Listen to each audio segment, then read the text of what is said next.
Hello and welcome to the Transplanner training. For the beginning, very important to say, you already seen this in the videos before, but I'm just repeating myself. In this video, we will talk about the Transplanner report and how you can generate this report and how you can use also the report to explain your patient what you're gonna do. And there are lots of benefits in the workflow that you can use to convince the patient to do the surgery in your clinic and not in a different clinic. So what probably already happened is that your patient went to several clinics or even had some online consultations with other clinics, and he has a graft number in his head. He probably thinks that maybe a different clinic is better because they have maybe a lower price and a higher number of grafts. And you can use these two reports here to show the patient that you really put effort into making or giving the patient the best individual result possible. Okay, so just saying again, this trichoscopy report, after you took the images, as you know, we always have these 4 steps, and you already know now how to take images. But when you click save and upload to TrichoLab, you send it to our lab, and our dermatologist checking these micro images and clinical images, and will give you a conclusion that you already learned how to change it, for example. And in second place, you have this Transplanner report. There are 3 pages, and on this report you will theoretically see and also practically see what you're doing in the software. And I'm explaining in this video to you how to use the software and what you can do, like how to measure the area and all that kind of stuff. But very important for the beginning, for your workflow, because at the end of the day, you can have the nicest tools in the world in your clinic, but if you don't change the workflow in your clinic, you will never be able to use the device and any device in your clinic properly. So please just think about it if you have any questions about the workflow, because you have different ways to have kind of like a workflow with a studio that you bought now.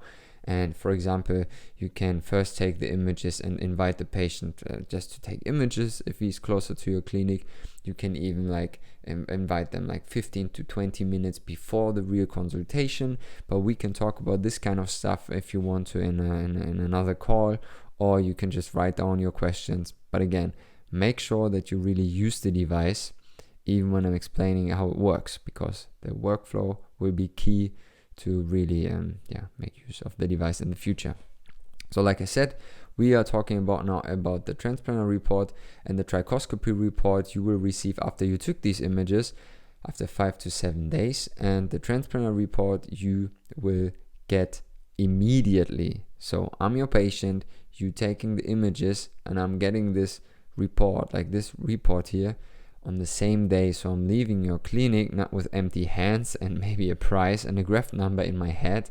No, I'm leaving your clinic with an actual PDF in my hand if you want to print it out. And that's something that is very, very strong, because again, at the end of the day, the patient is just deciding who he puts trust the most in, and it's probably then your clinic if you hand out a real report and a whole surgery plan to him.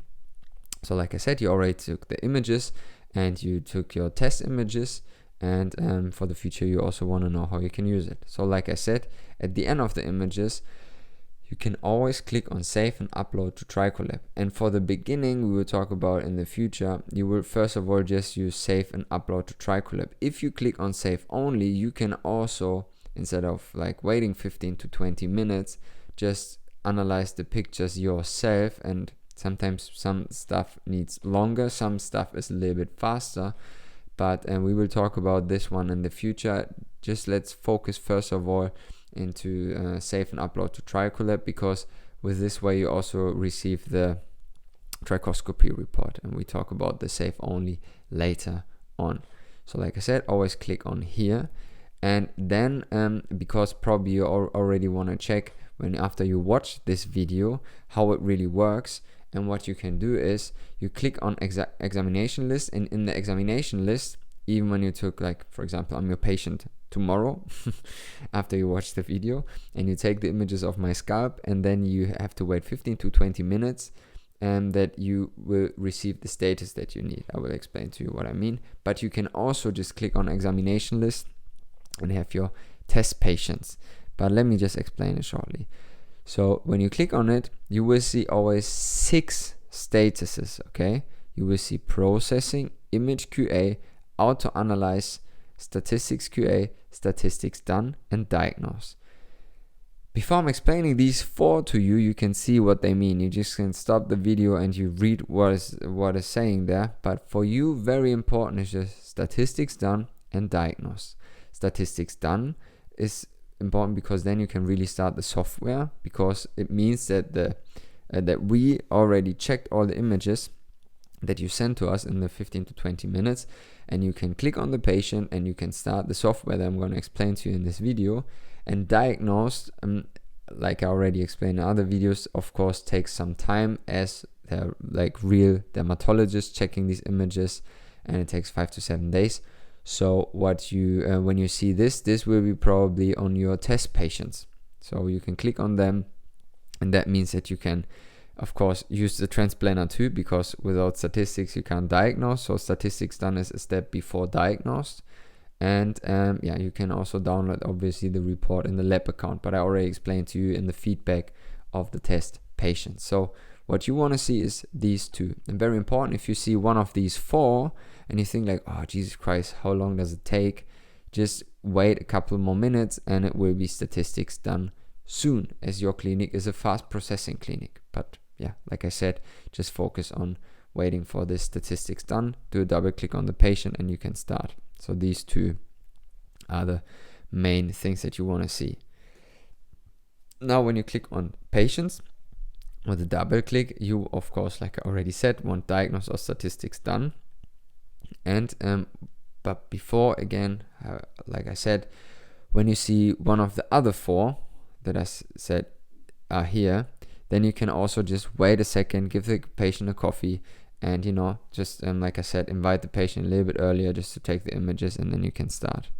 And by the way, you can also just search for the name and the number of the patient. So you can also search in the search field here that you see here to start searching for the patient. Do a double click. If you now click on the patient with statistics done or diagnose, you can just click on the name with a double click. You will see the images that you took. Obviously take care that you're not offline, as you can see here, that you're online, and you can click here start Transplanner to start the software. Okay, and from there, when you click on it, you can really start these 4 steps. Just a little tip: when you have these images here, I would always use it to maybe also explain to the patient a little bit about these clinical images if you want to. So probably if your patient is sitting in front of your computer and you're starting to do this here, and then I would show this one to you and say like, look, now we're gonna plan your surgery, and just show him what you're doing. And probably this is something that you shouldn't do in the very beginning, because you're just learning how to use the software.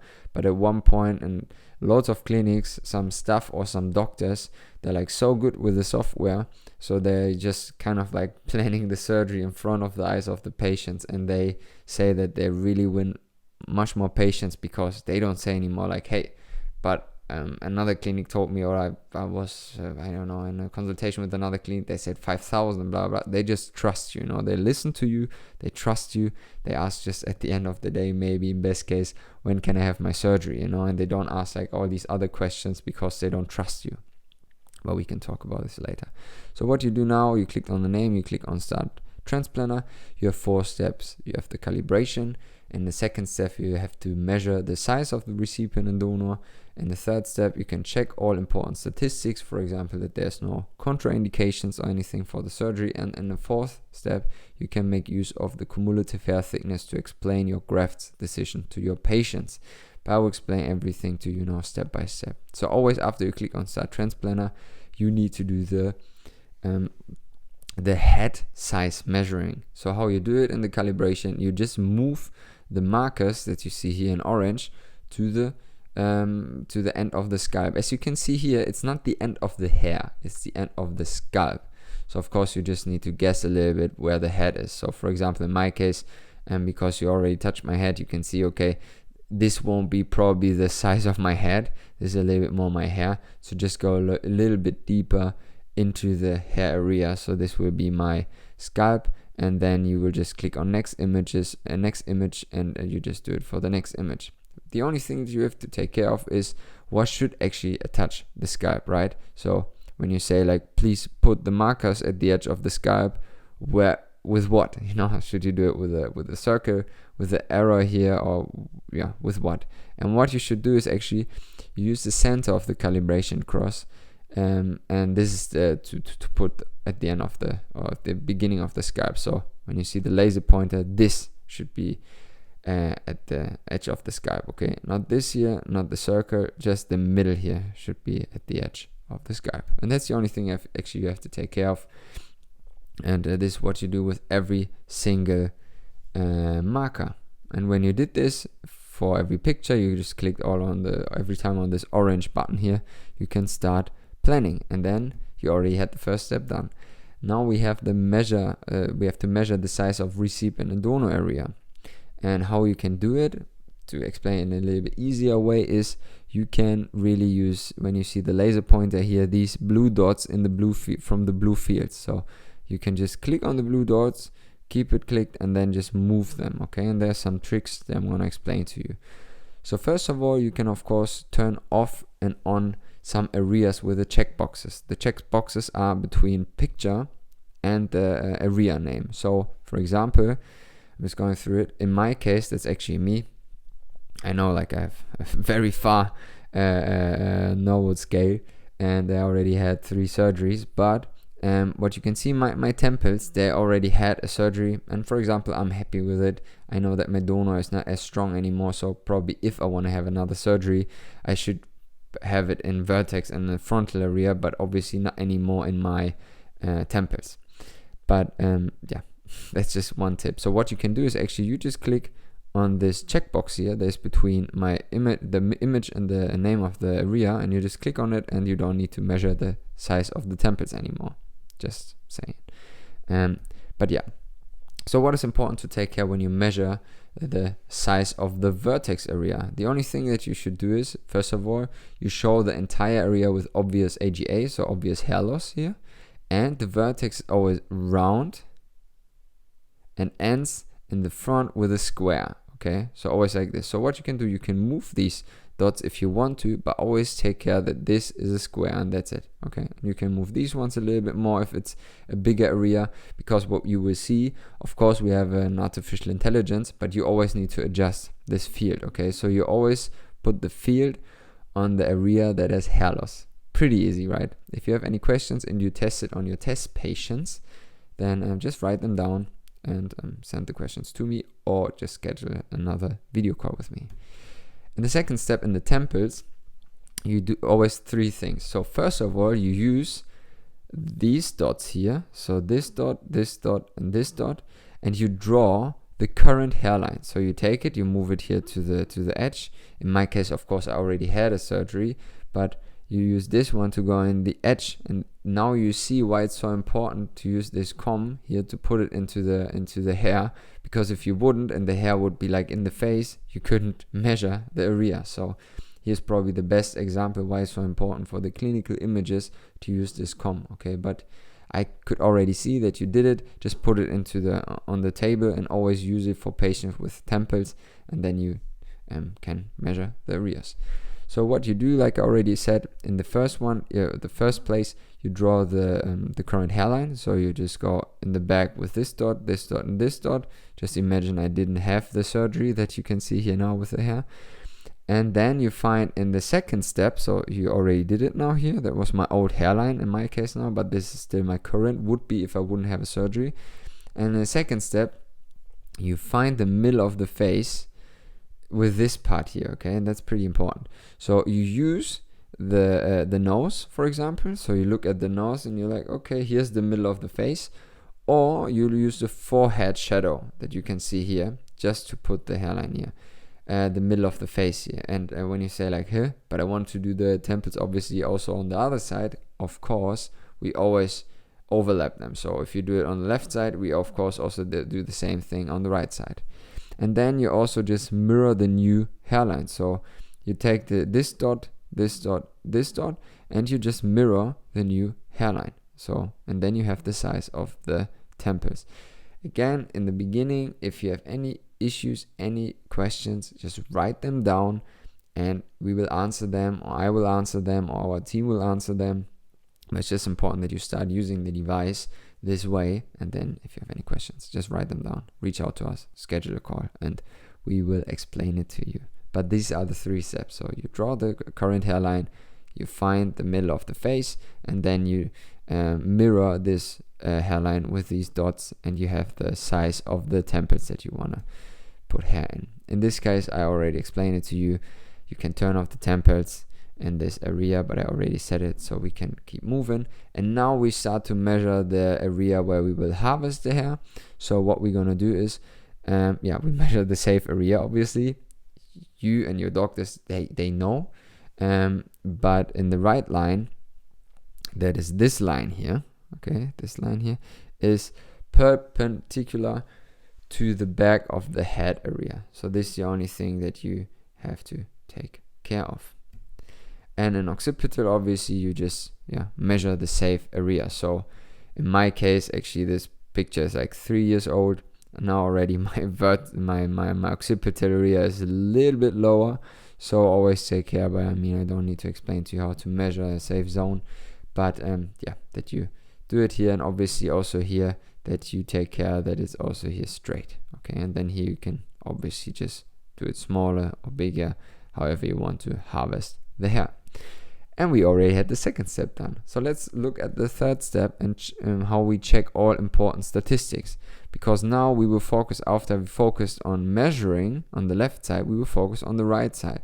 And now you can really check the personal statistics of your patient's head to really avoid possible contraindications in your treatment and surgery plan.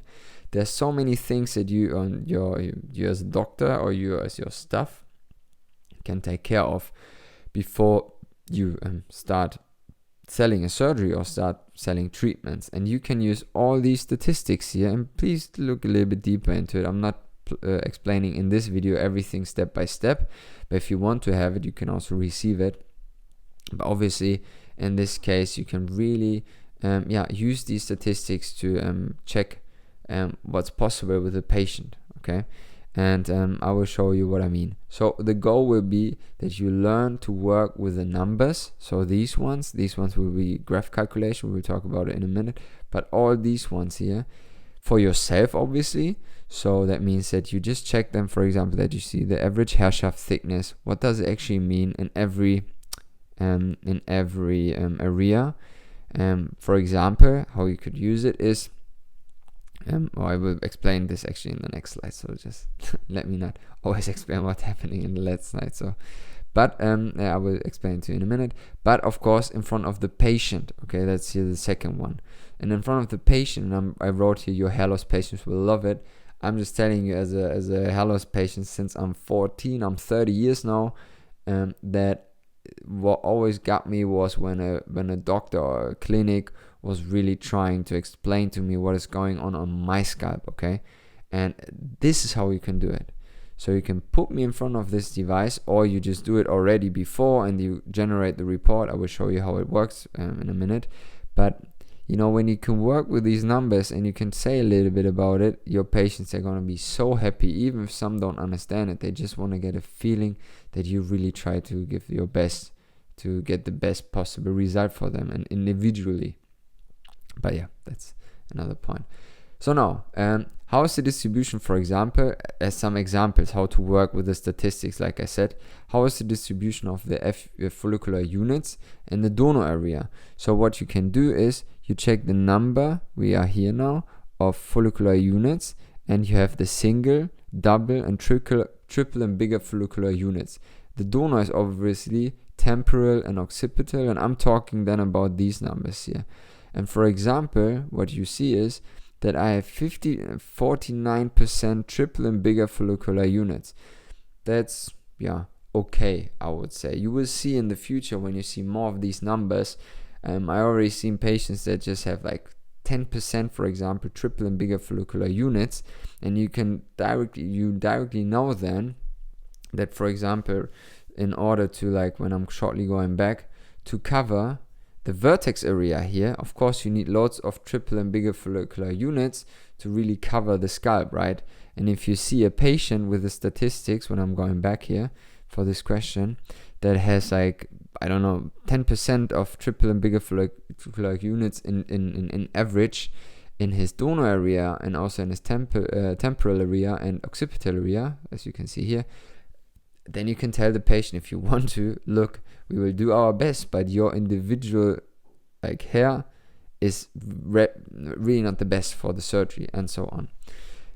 But the second part is, for example, does the patient have more thinner hair in the recipient, like in the vertex and the frontal here, like these numbers, than in the donor and the temporal and occipital? What I mean by this, so what you do is you check the thick hair, and it's like 62 here and 43. And for example, just saying, if my hair would be like also as thin or even thinner in my donor area as it is here, if I would have like less thick hair, like in this case I have 92% here in my donor area, then it could be a sign, for example, for telogen effluvium, okay? And this is how, just to give you some hints, and this is how you can really use already the statistics to say, oh, maybe this candidate or this patient is not the best candidate for the surgery, or maybe I should do a treatment before, and so on. But again, this is something that your doctor will decide. And then you already know now how to check the all important statistics, and we already in the last step to make use of cumulative hair thickness. And cumulative hair thickness is just a word, if you're now an assistant and you read it maybe the first time, it's just theoretically the coverage of the scalp. So it's a number that explains when it's high, for example, it's 15, but when it's very low, that would be like 6. Like 6 is so low that you can already see the scalp with longer hair, and with this number you can actually try to like plan the surgery ahead without shaving your patient. But let me explain shortly. And how low is the cumulative hair thickness in the recipient versus the donor area? Okay, so you can see here cumulative hair thickness, and you just compare them to the cumulative hair thickness, so the coverage of the scalp in the donor area. But always remember, and this is a very important point, I already explained it to you in the other videos, but the artificial intelligence and also the lab can only measure as good as your micro images are. These are images from the same area, and what you can see, probably in this case, it looks like completely like just hair, like more like a carpet. And in this case, exactly what we need to really measure the follicular units, the thickness and everything, because we always need to see the beginning of the follicular units. And it's very, very important that you understand this. Because I was really praising the whole time that you should take care of how to take the image, but now you see why. Because if you take loads of these kind of images, of course the software runs over it, but then the statistics that you receive, of course, make no sense. So it means that bad micro images like this one here always are bringing unrealistic statistics. So here you really see it's the same head, the same area. And that is so important to do this horizontal hairline and to part it, so that you always keep it in mind when you take the images, that you don't take the images because you should do it. You do it because you want to have good statistics. But now we have two ways actually to use the graft calculator, and this is the lower part here. You see the total number of hair, total number of grafts, and so on. And you have two sliders here, slider for the recipient, and when you lower it, you of course the cumulative hair thickness, so the coverage of the scalp goes lower. But what you want to do, obviously, you want to higher the recipient, so you want to higher the coverage of the scalp.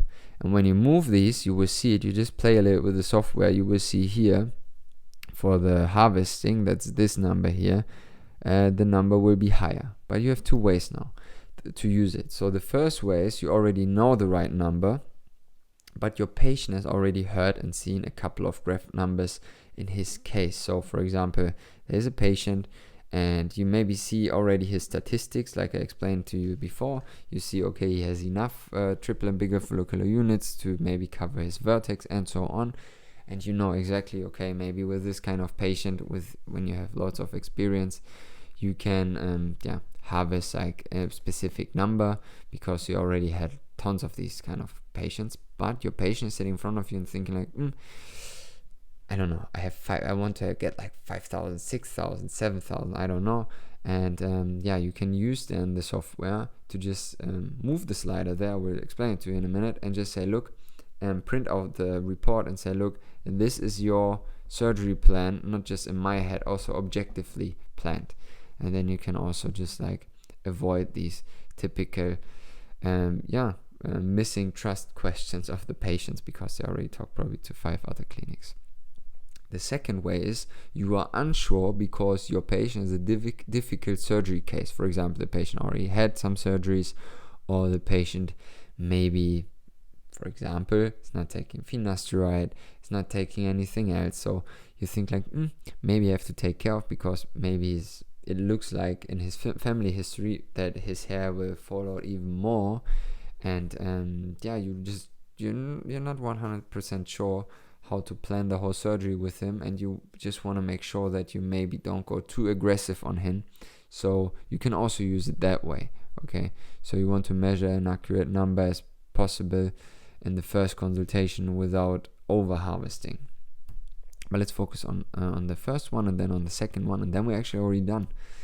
So move the recipient for the first one. When you just have already the number in your head, you can move the recipient slider, so this one here, to the number that you already have in your head. Let's just say you have like 2,500 in your head.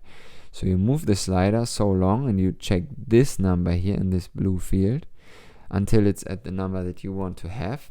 And then you just click on generate report. You find it in this area here, and you can generate the Transplanner report. And you can print it out if you want to. You can also show it on your screen, because when you click on it, it directly downloads it. You discuss it with your patient. You say, look, these are your statistics. You can see it here. This is your recipient measurement, and this is your donor measurement.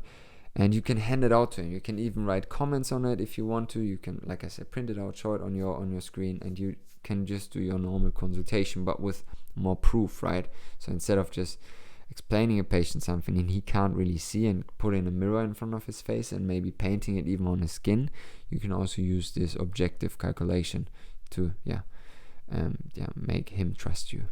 And of course, you can also tell him that his trichoscopy report is coming in 7 days, and that you can also download again in the lab account, and that you because, for example, you can say, because I just want to make sure that you don't have any contraindications. A contraindication, for example, would be if there is not just genetic hair loss, if he also maybe has another hair disease that you maybe need to treat first before he has the surgery.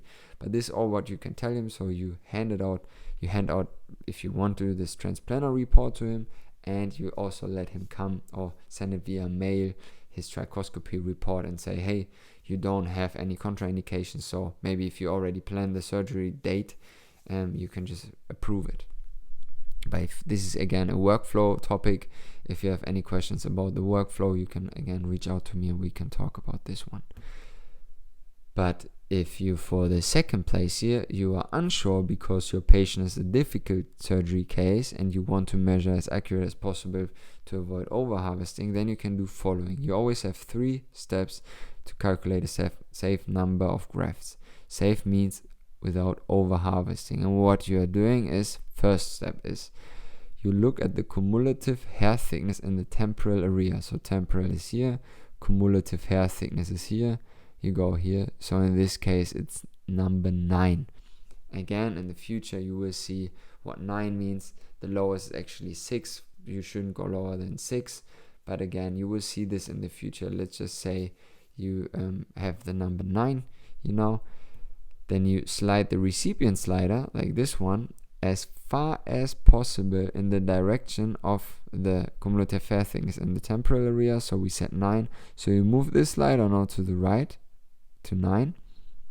And by the way, what the recipient area is doing. So what you're doing when you move it here, you put now hair into the recipient area, and what then happens is you slide it as long as it turns orange, and this one turns orange, as you can see here, right?